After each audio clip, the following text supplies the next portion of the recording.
নমস্কার বন্ধুরা, সবাইকে শুভ নববর্ষ। আজকে পয়লা বৈশাখ, তাই তৈরি হয়ে মায়ের মন্দিরে গেলাম। প্রথম দিন মায়ের দর্শন করলাম, তারপরে একটা নতুন রেস্টুরেন্টে গেলাম। রেসিপি বিষ্ণুপুরে আছে, মেন রোডে। ঢুকে সিঁড়িতে উঠে দুতলাতে আছে।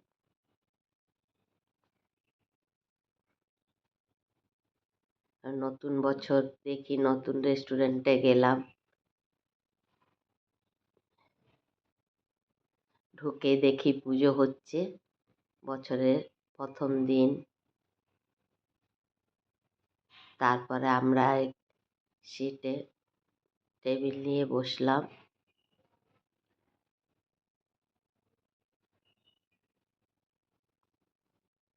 ছোট কিন্তু খুব সুন্দর সাজানো, পরিষ্কার। তারপরে আমরা একটা থালি অর্ডার করলাম। খাবারও ভালো ছিল, সব কিছু ভালো ছিল। বছরের প্রথম দিন ভালো কাটলো।